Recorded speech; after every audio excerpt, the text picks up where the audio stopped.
कीर्तन जो है बहुत बढ़िया हुआ और बड़ा सुहावना, एक तार एक स्वर ऐसा ही होना चाहिए।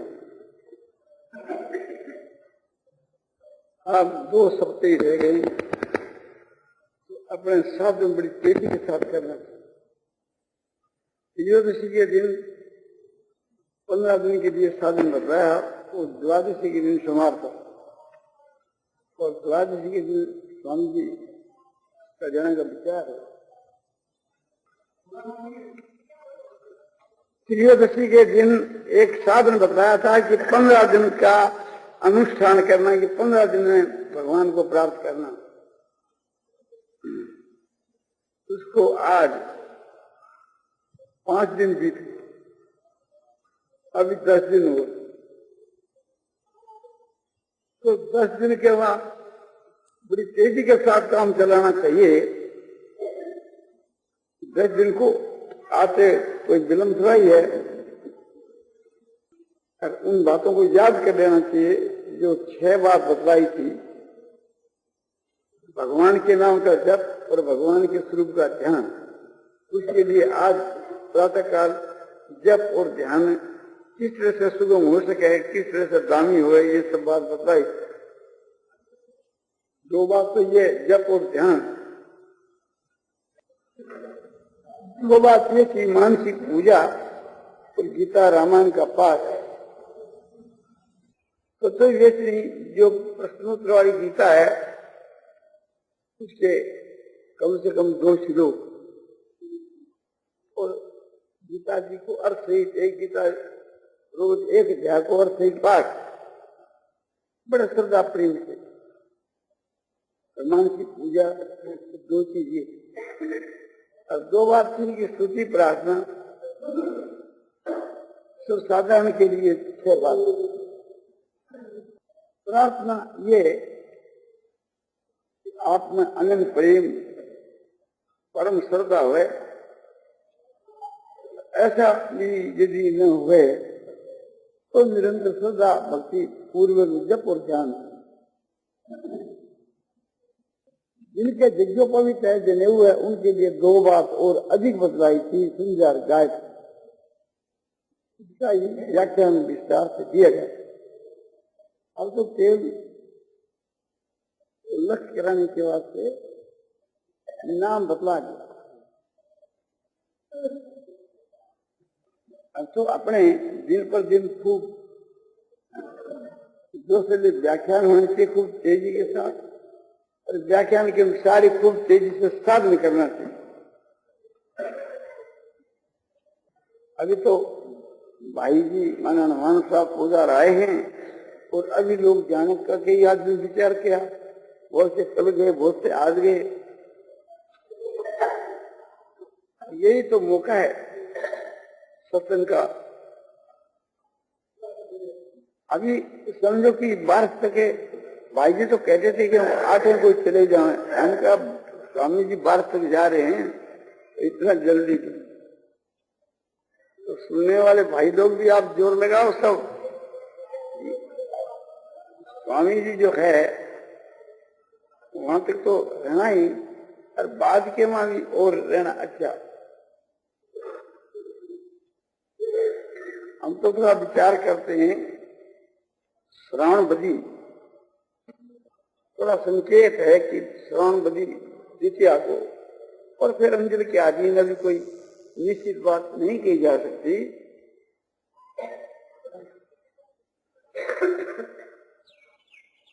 स्वामी जी के जाने के बाद और 5 दिन जो आए हैं उनको जाना पड़ेगा। संयोग जो है वो वियोग को लेकर ही होता है, जन्म जो है वो मृत्यु को लेकर के होता है, आना जो है वो जाने को साथ में लेकर ही आता है।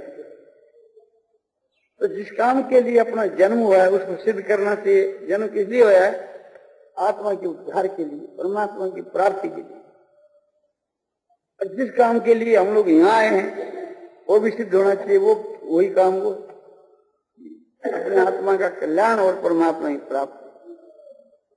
उसमें विलंब क्यों हो रहा है? कि श्रद्धा प्रेम की कमी के कारण। तो फिर वो श्रद्धा प्रेम और क्या काम है? जैसे भाई जी ने बताया कि भगवान के बीच के माँ ममता करनी चाहिए, प्रेम करना चाहिए, प्रेम की डोरी से उसको बांधना चाहिए, बहुत ठीक है। दया की बात बताई, वो बहुत ही बढ़िया बात। एक दया के विषय में आपको बहुत ही रहस्य की बात बताई जाती है। जैसे प्रातःकाल श्वास के द्वारा जप की बात बताई, बुद्धि के द्वारा परमात्मा के ध्यान की बात बताई, इसी प्रकार की दया की बात है। समझ में आ जाए तो बेड़ा पार। भगवान परम दयालु है, उसके समान कोई भी संसार में दयालु नहीं, प्रेमी नहीं, सुहृद नहीं। ऐसे भगवान के कायम रहते हुए और फिर संसार में हम भटके हैं तो हमारे लिए भी लज्जा की बात, और भगवान को तो हम क्या कहें। ये समझना चाहिए कि उनकी दया तो अपार है, जिसकी कोई सीमा नहीं, हम उसका अनुमान भी नहीं कर सकते।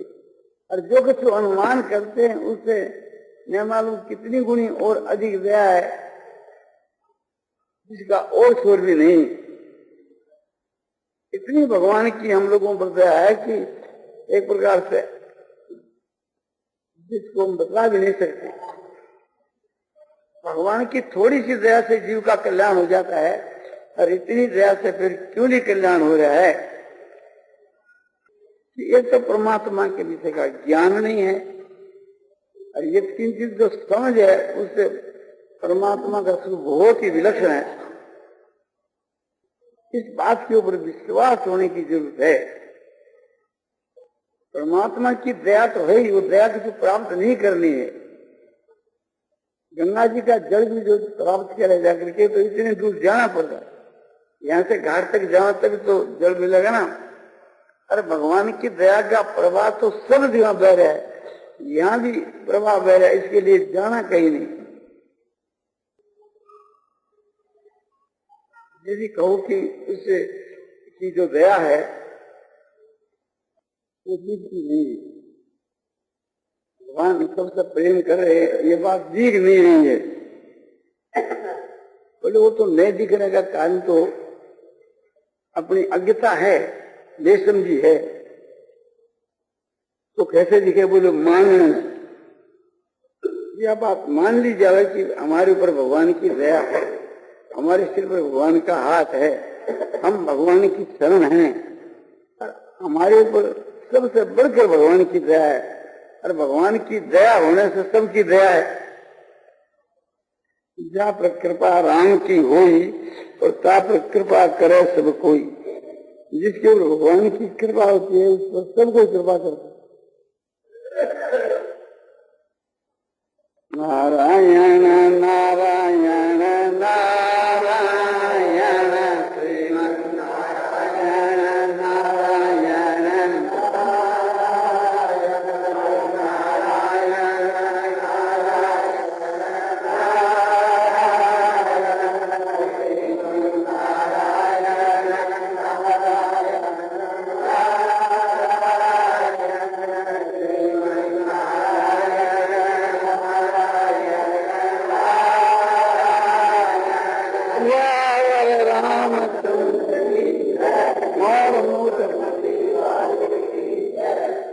तो दया के विषय में क्या विशेषता बतलाई हमने? आपने ध्यान दिया होगा, नहीं तो देना चाहिए। ये विशेषता बतलाई कि भगवान की हम लोगों के ऊपर पूर्ण दया है। यदि कहो कि वो दया तो है पर दिखती नहीं, प्रतीत नहीं होती, तो हमने कहा कि नहीं प्रतीत होने का कारण अज्ञान है। सूर्य भगवान उदय होकर प्रकाश कर रहे हैं, सारी दुनिया का अंधकार समझो कि दूर हो जाता है, और उल्लू कहता है कि मुझको प्रतीत नहीं होता, तो उससे ये जो नेत्र है ना तो ऐसे ही है। तो हम लोगों की जो बुद्धि है उसमें अज्ञान का पर्दा आने के कारण से वो चीज नहीं दिखती। सूर्य का प्रकाश तो एकदम प्रत्यक्ष है, इसी प्रकार से भगवान की दया एकदम प्रत्यक्ष है। जिनके नेत्र है वे तो कहते हैं कि सूर्य का प्रकाश खूब जोरदार है। अब कोई समझो कि अंधा आदमी हो या उल्लू हो, उसको यदि नहीं प्रतीत हो सूर्य का प्रकाश, तो उसमें सूर्य का कोई दोष नहीं, तो भगवान का कोई दोष नहीं, वे तो एकदम प्रत्यक्ष है। तो वो दया हम लोगों को कैसे दिखे कि मान लेना। दया अपने को कोई मंगानी नहीं है। दया के लिए कोई भगवान से प्रार्थना नहीं करनी कि हे भगवान दया करो। यदि हम कहें कि हे भगवान दया करो तो भगवान हंसते हम कहते हम तो दया पूर्ण कर रखी है, कोई अपने हाथ में रखी नहीं। उसमें यदि कमी हो तो ये कहना पड़े तो फिर दिखती क्यों नहीं कि श्रद्धा की कमी के कारण से, ज्ञान की कमी के कारण से, हमारी जो मानता की जो कमी है कि हम मानते नहीं इस बात को, उसका ये दंड दिया जाता हूं। तो वो जो सच्ची बात को मानने में क्या लगेगा, बहुत लाभ की चीजें माननी चाहिए भगवान की, सबके ऊपर पूर्ण दया है, या मान ले तो फिर आगे जाकर वो दिखने लगे और सीखने लगे, फिर आनंद ही आनंद। जो अपने पर दया समझता है, दया समझने वाला जो पुरुष है कि भगवान की मेरे पर बड़ी दया है, बड़ा प्रेम है, इस बात का जिसको अनुभव होता है तो उसकी कैसी स्थिति होती है, बड़ी भारी उच्च कोटि की स्थिति होती है। उसमें धीरता आ जाती है, वीरता आ जाती है, गंभीरता आ जाती है और बहुत से गुण आ जाते हैं। उसमें त्याग आता है, दया आती है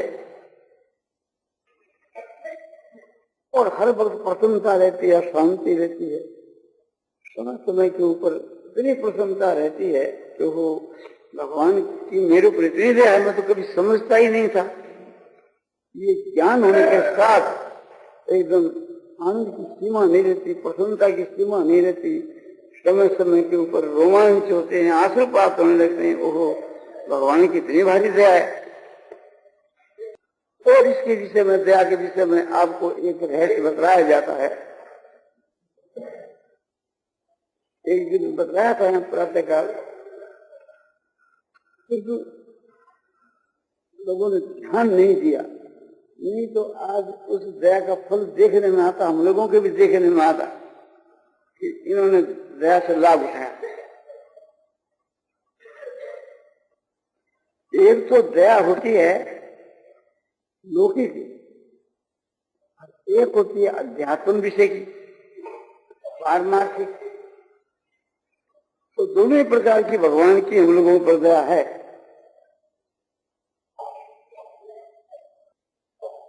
अपने अनुकूल पदार्थ की प्राप्ति में भी दया है और अपने मन के प्रतिकूल पदार्थ की प्राप्ति में भी दया भरी पड़ी।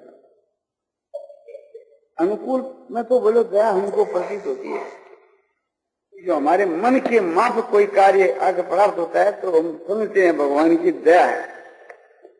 बोलो आप जिसको अनुकूल समझते हो और उसमें दया का दर्शन करते हो, वो संसारी के एक प्रकार से लौकिक की दया है, वो निम्न श्रेणी की दया आप समझते हो। भगवान जो कहते तो आप किसको दया मानते हो कि शरीर आरोग्य है, घर के में लड़का पैदा होता है, रुपये मिलते हैं, धन है, स्त्री है, पुत्र है, मान बढ़ाई प्रतिष्ठा, इनकी जो प्राप्ति है ये बड़ी अनुकूल चीज प्रतीत होती है। तो ये भगवान की दया दिखती है। बोले भगवान की देखो कैसी दया, ये लौकिक दया।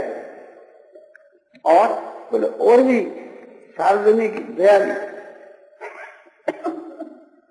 भगवान बिना पैसे के सूर्य चंद्रमा की रोशनी देते हैं और बिना पैसे के गंगा जल स्नान पानी के लिए मिले और बिना पैसे के हवा देते हैं, हवा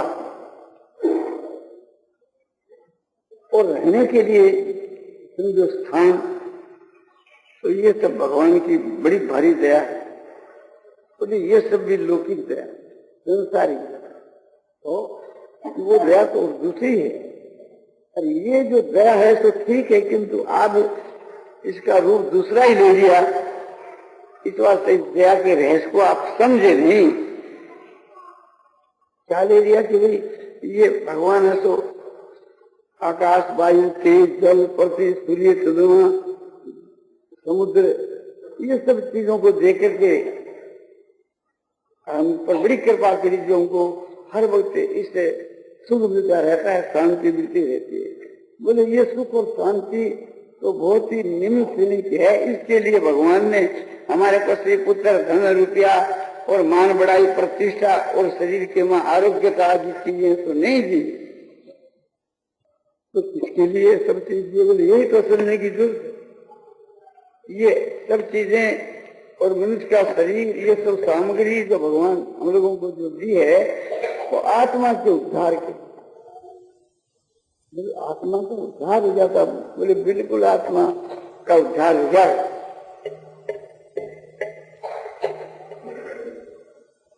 कैसे? ये सब चीज भगवान की दी हुई, भगवान के काम में लगा। भगवान ने जो हमको दी है, किस लिए दी है? कि आत्मा के कल्याण के लिए दी है, और हम उसका दुरुपयोग करते हैं, उस समय का बर्बाद करते हैं। इसे देख के भगवान सरकार से समझते, ये सब चीजें तुम्हारे को इसलिए दी थी जो तुम इसको मिट्टी में मिला रहे हो। तो भगवान ने जो हमारे को बुद्धि दी है, उस बुद्धि के द्वारा ये सब विचार करना चाहिए। ये सूर्य का प्रकाश, रात्रि के अंधकार के वहां हम स्वाध्याय नहीं कर सकते, पुस्तक नहीं पढ़ सकते, और ये सूर्य के प्रकाश में सब कुछ पुस्तक पढ़ सकते हैं अध्यात्म विषय की, उसे अध्यात्म विषय का ज्ञान बढ़ता है। इसी प्रकार से हम संसार के पदार्थों से हर एक प्रकार का लाभ उठा सकते हैं, भूतों से भी, आकाश, वायु, तेज, जल, पृथ्वी, भूतों से भी, और समझो समुद्र, नक्षत्र आदि, इनसे भी। अपने जो व्यक्तिगत जो दिए हैं, स्त्री, पुत्र, धन, रुपया, आरोग्य का मकान, ये सब भगवान ने हमारे को कल्याण के लिए दिए हैं, और हम इसका दुरुपयोग कर रहे हैं कि जो संसार के विषय भोगों में लगा रहे हैं। तो इनको क्या करना चाहिए? इन सबको भगवान की चीज भगवान के काम में लगा देनी चाहिए, तो भगवान एकदम खुश हो जाते हैं। भगवान तो हमारी परीक्षा ले रहे हैं कि हमने जो इनको चीजें दी, ये सुन भोग करता है कि हमारी भेंट कर। जो भगवान की भेंट कर देता है वो कर जाता है, जो अपने ही पेट पुरता रहता है वो गिर जाता है।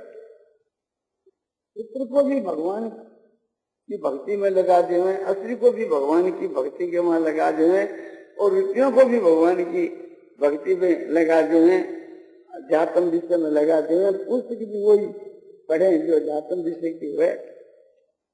बाकी और जो पुस्तकें है ना, फालतू पुस्तकें, एक प्रकार से झूठा उपन्यास, और जिनके वहां सुंदर की शरीर बातें भरी हुई हो, और जिनके वहां नास्तिकता की बातें हुए, ऐसे पुस्तकों के तो आग लगा।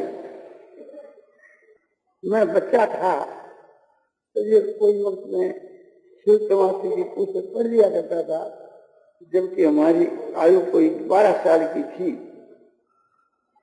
फिर एक दिन ये बात ध्यान में आई कि ये जो खेल तमाशे की पुस्तक है,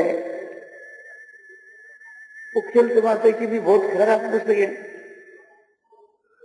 और नानी धूम उसकी बनाई हुई, धूम की तो बनाई हुई, और ख्याल तमाशे की वो पूर्णमल के ख्याल की, नाग नौटंकी के ख्याल की, सब गंदी पुस्तक। तो हमने सोचा कि इस पुस्तकों को क्या करें। हमारा मित्र था नानूराम गोविंद का, इससे सलाह करी क्या करें। मित्र होने के नाते हम दोनों आदमियों के रूप में लगे थे, क्या करें कि वो खराब पुस्तक है, किसी को दे दें, वो जिसको देंगे उसका अनिष्ट होगा। जैसे हमारे लिए घातक है उसके लिए भी घातक। तो फिर ये सोचा कि इसको आग लगा दे, अग्नि देवता को दे, क्यों कि सामर्थ्य को नहीं, दोष गुजारी वहां कुछ भी नहीं हो। तो ये असल में सोचा तो अपने घर के बीच के वहां समझो कि ऐसी पुस्तकें आ जाए तो आग लगाने के लायक। ऐसी पुस्तकें हैं कि जो नास्तिकता की पुस्तकें हैं, अश्लील भावों की पुस्तकें हैं और जिससे अध्यात्म विषय में नुकसान होता है, तो उनके तो आग ही लगा देनी चाहिए। और बदले में कौन सी पुस्तकें इकट्ठी करनी चाहिए जो आत्मा के कल्याण में सहायक हो। बढ़िया बढ़िया पुस्तक, बढ़िया इतिहास, भक्तों का इतिहास और भक्तों की भक्त गाथा, भगवान का जीवन चरित्र, भक्तों का जीवन चरित्र और समझो कि भक्तों का लेख, अच्छे अच्छे जो भक्त हुए, तुलसीदास जी हुए, सूरदास हुए, कबीरदास हुए, इनकी पुस्तकें कलयुग के वहां बहुत से भक्त है। गौरांग महाप्रभु, श्री राम कृष्ण जी परमहंस और सहजाबाई, मीराबाई, स्त्रियों के मां भी बहुत, पुरुषों के मां भी नरसिंह मेहता, तुकाराम जी, ज्ञानेश्वर जी, समर्थ रामदास, ऐसे बहुत से भक्त यहाँ अपने इस देश में हो चुके हैं। उनका जो उपदेश है, जैसे तुलसीदास जी का उपदेश किया कि रामायण विनय पत्रिका के अर्थ को समझना चाहिए, खाली बांटना नहीं, बांटना अर्थ से ही पढ़ना। तो उस वक्त के वहां आंसुओं की धारा बनने लग जाती, उसमें ऐसा विनय का भाव भरा हुआ है। तुलसी के रामायण उसके वहां समझो कि भक्ति और प्रेम उसमें भर दिया, तो बड़ी अच्छी पुस्तक है। इसी प्रकार से समर्थ रामदास की जो पुस्तक है और सुंदर विलास सुंदरदास जी की पुस्तक है और स्वामी नारायण के दोनों का संग्रह नारायण दास जी के दो हैं और भी बहुत से भक्तों की और अपने पुरानी जो पुस्तक है ऋषि मुनियों की रचित है वो सो इतिहास पुराण। और आगे में बढ़ो तो समझो कि श्रुति स्मृति और अपने दर्शन शास्त्र उनकी समझ उनकी समझ की अपने में योग्यता नहीं हो है, तो ये तो समझो कि जैसे गीता भागवत रामायण ये तो बहुत सी पुस्तकें हैं, इनका अर्थ सहित अध्ययन करना स्वाध्याय है। बहुत से भाई लोग नौन पाठ करते हैं, अच्छा न करने वाले की अपेक्षा वो अच्छा, किंतु अर्थ सहित जो उसका पाठ किया जाए, समझ करके पाठ किया जाए, अर्थ की तरफ ध्यान रख करके पाठ किया जाए, वो बहुत ही बढ़िया, उसके समान कुछ भी नहीं है। ऐसे गीता का अर्थ समझते हुए पाठ किया जाए, उसका दर्जा बड़ा ऊंचा है। और ज्ञान नहीं होते उसके अर्थ को पढ़ करके उसे मन लगाना चाहिए। तो इस प्रकार से आपने किया जावे प्रत्यक्ष में लाभ होता है। तो भगवान ने जो रुपये दिए हैं उन रुपयों को किस काम में खर्च करना चाहिए कि भगवान की भक्ति के वहां लोगों को लगाना चाहिए। पुस्तक एक प्रकार से गीता रामायण भागवत आदि की मुफ्त बांटनी चाहिए। पैसा दे करके दो तो वो भी आपका प्रचार बहुत उत्तम है। इसी प्रकार से थी जो विधवा माताएं हैं, काम नहीं कर सकती है, वृद्धा है, कि ब्राह्मण क्षत्रिय वही से कोई भी हो, जो हमारे समझो की सुधर जाति के है, जिनमें पुनर्विवाह होता है, उनके लिए इतनी चिंता नहीं कि वो और दूसरा विवाह कर लेती है। और जिनके यहाँ विवाह नहीं होता, ऐसी जो विधवा स्त्रियां हैं, उनकी अपने धन से सेवा करना बहुत उत्तम। और जो कुटुंब वाले हैं, जिनके 50 रुपया वो कमाता है, घर में 100 रुपया खर्च लगे, तो ऐसे पुरुषों को मदद देना। और जिनके घर में कन्या होती, ब्राह्मण हो क्षत्रिय हो वही सो, उन कन्याओं का विवाह करना, उसमें रुपया लगाना, ये रुपयों का सदुपयोग करना है। उन्हीं रुपयों का दुरुपयोग किया जाए तो उसका फल होता है नरक, और सदुपयोग किया जाए तो उसका फल होता है स्वर्ग। और वो सत्युपयोग करके यदि निष्काम भाव से करे तो उसका फल है आत्मा का उद्धार। तो ये जो मनुष्य का शरीर, ये सब ऐश्वर्य हमारे को जो भगवान ने दिया है ना, वो स्वर्ग के लिए भी नहीं, आत्मा के कल्याण के लिए दिया है। इसलिए एक प्रकार से उस काम में उसको लेना चाहिए, ये बुद्धिमत्ता है। और नहीं तो स्वर्ग के लिए या संसार के भोग के लिए भी वो यज्ञदान तब करता है, तो वो करना बुरा तो नहीं है, किंतु ये तो हम कहेंगे कि बुद्धिमान तो नहीं है। बुद्धिमत्ता तो उसमें ही है कि उसी कर्म से हम ऊंचे से ऊंचा लाभ उठाने, उसी का फल एक प्रकार से थी, उसी जगदान तप का फल जो है, जगदान तप का फल नरक भी है और स्वर्ग की भी प्राप्ति है और मुक्ति भी है। तो वो तो मूर्ख है जो नरक की प्राप्ति के लिए जगदान तप करे। बोले भाई जगदान तप कोई नरक की प्राप्ति के लिए तो कोई नहीं करता।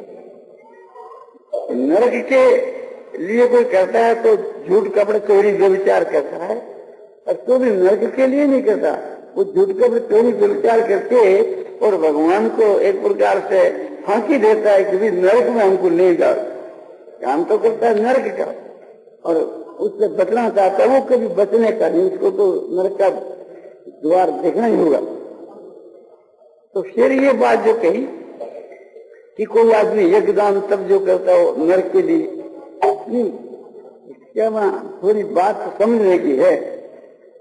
कोई भाई बहुत श्रद्धा के साथ जग करता है, तप करता है, दान देता है, बड़ी श्रद्धा के साथ, शास्त्र की विधि भी उसके बीच में है, किंतु क्यों करता है कि अपने शत्रु को मारने की, अपने जो बैरी है दुश्मन उसको उखाड़ने के लिए, उसका अनिष्ट करने के लिए कि हे भगवान वो मेरे को बड़ा तंग करता है, तुम उसका पुत्र मार दे, उसको मार दे, या उसके घर के आग लगा दे, या इसको कम से कम बीमारी दे दे। ये जो भाव है, इस भाव से जो यज्ञ किया जाए, दान दिया जाए, तब किया जाए, वो यज्ञ और दान सब नरक में ले जाने वाला है, क्योंकि दूसरे के अनिष्ट के लिए करता है। हर एक आदमी यज्ञदान सब करता है इसलिए कि प्रभु हमारे को पुत्र दो, या धन दो, या संसार के मां मेरी कीर्ति हुए, तो मान बड़ाई कीर्ति के लिए, धन के लिए, पुत्र के लिए, आरोग्यता के लिए वो सुधा जिसमें उसका वो फल मिल जाता है, पर वो असो। और इससे आगे और बढ़े कि प्रभु हमारे को स्वर्ग की प्राप्ति, तो स्वर्ग तक की प्राप्ति हो जाती है सैकाम भाव से कि जगदान तब, जगदान तब सैकाम भाव से करने पर फिर जो स्वर्ग तक की प्राप्ति हो जाती है। और जो निष्काम भाव से करे तो वो संसार सागर से उद्धार कर देता है।